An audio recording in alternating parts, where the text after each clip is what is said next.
And just breathe into the back of our heart. Make sure you mute yourself. I just muted some of you.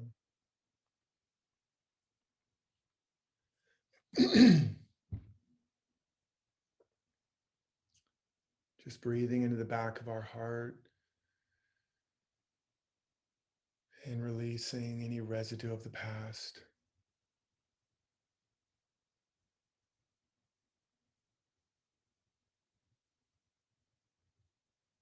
Releasing memory.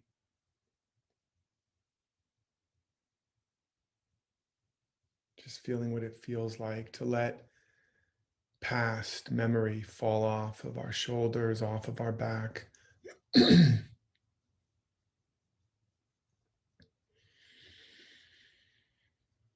Breathing into the front of the heart and letting go of fantasy, of future. Feeling the tension fall from our chest, our shoulders again, maybe our abdomen.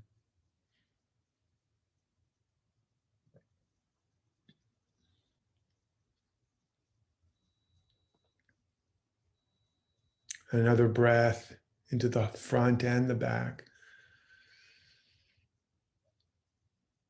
As we let go of even any attachment to the present moment.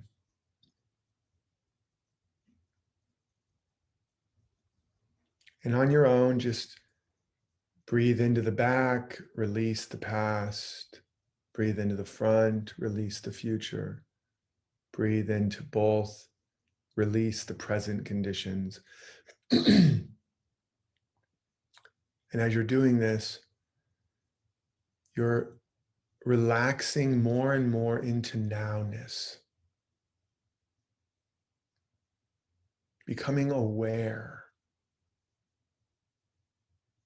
that you are aware. You are aware of content. You can be aware of memories, the pictures, the storyline, the events.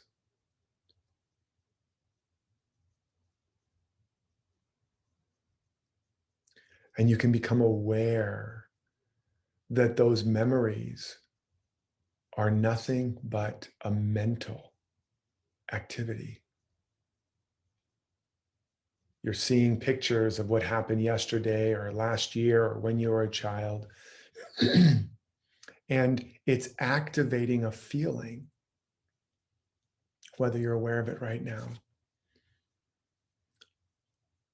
But as you rest even more in this stillness and observation, you can begin to become aware that that argument you had yesterday or last year, or that incident that hurt your feelings or made you upset or angry, as you become aware of it,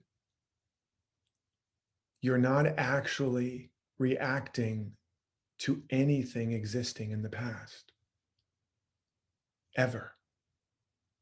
It's only ever a reaction to a thought now. There is no pain in the past. There is no feelings in the past. All feelings are a reaction to a thought, as a thought or as an image, now. And it's not actually pain over a condition or an experience, because that experience isn't happening. In fact, the moment it happened, it was no longer happening.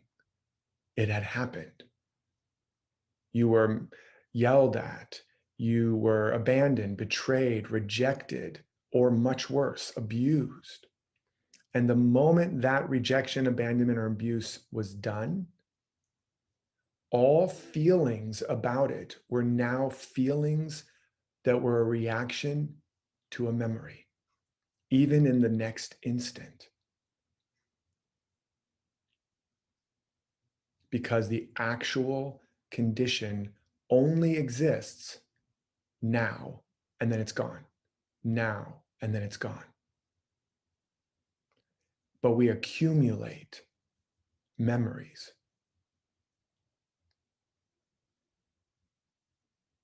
And then we react to the memory, and then we project it as an evolutionary survival mechanism into fantasy or future to try to prevent it,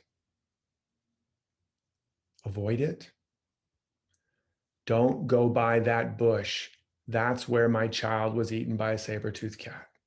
That's where the saber-toothed cat almost took my head off.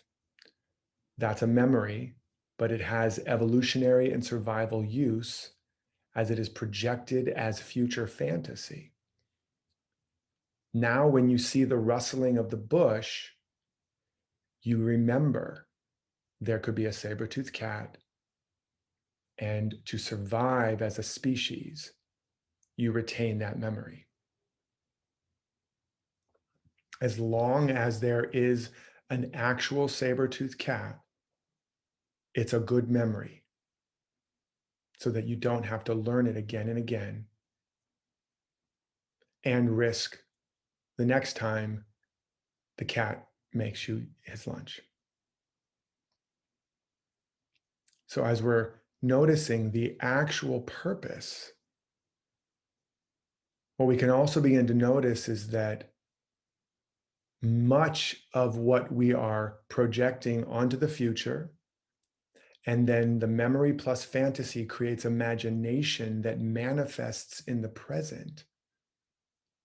And then we do the same thing. We project onto the present, which a projection of our future, like, oh, look at that person, look at the way they looked at me, look at that, I'm about to write that book chapter or put on that Facebook Live, or I'm about to do this, that, or the other. And then we have a reaction to that condition. And we think we're reacting to the fact that I'm going to do a Facebook Live today, or I'm going to raise my hand and ask a question today, but that's not what we're reacting to. We're reacting to a memory. We are in the simulation of the mind, in the matrix, and we are unconsciously reacting to a memory of feeling rejected, judged, criticized, whatever. And then we are projecting it on the future, i.e., if I raise my hand, I'm going to be rejected, judged, criticized. If I write that book, put on that Facebook Live, say hi to that person, etc. And we think we're living in life itself. We think we're living in the moment, but we're living in a simulation, reacting to a memory, projecting it onto the future condition, and then in the present, we are not in a place of choice, free will, or power. We are not alive. We are a program that is reacting for survival, or at least to the extent that that is the case. Every time we take time to pause, as we're doing now, and actually embrace metacognition, where we are observing our mind, observing our memory, observing our fantasy, observing our imagination, and noticing none of that is happening except in the mind. And the current condition is nothing but a coagulation of my imagination, conscious and unconscious. But yet there is still an I in the midst of this. There's an I that can observe all of this. And this I that I am now was never rejected, betrayed, hurt, abused. And this I that I am now will never be hurt, rejected, betrayed, or abused, because the I that I am now doesn't have a past. And the I that I am now doesn't have a future, memory and fantasy. And the I that I am now is real, not imagined.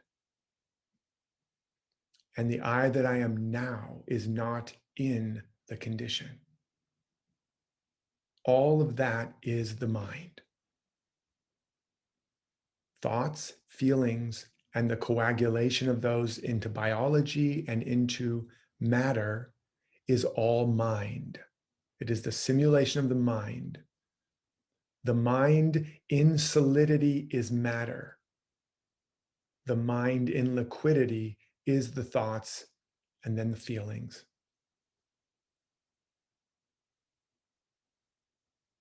And so every time we're willing to stop and observe and have an actual awareness that I am not those thoughts, those memories, or the cascading energy in motion that they create, otherwise known as emotion, I can observe it.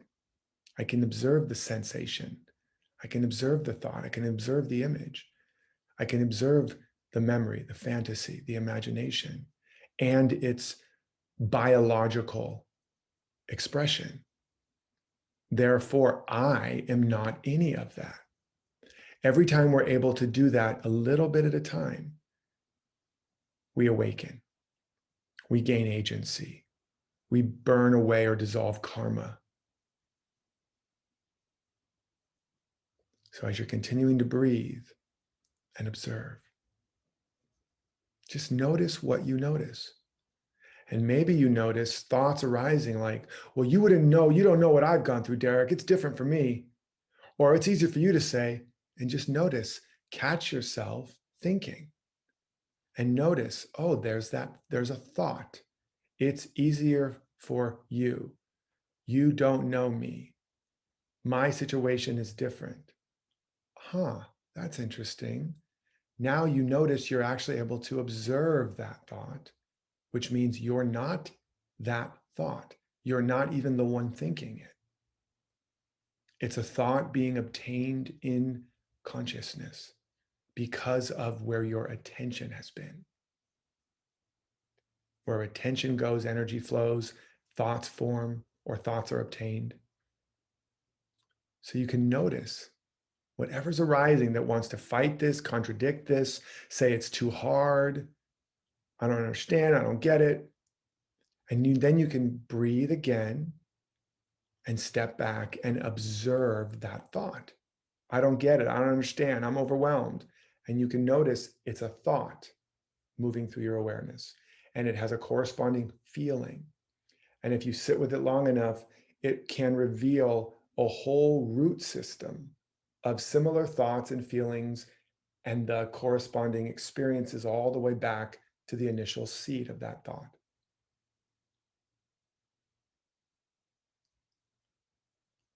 And the story starts to become clearer. You become an audience member rather than the character on the screen. This is what it means to wake up, to become mindful, to no longer be in the world while still being of it. You're not leaving your body.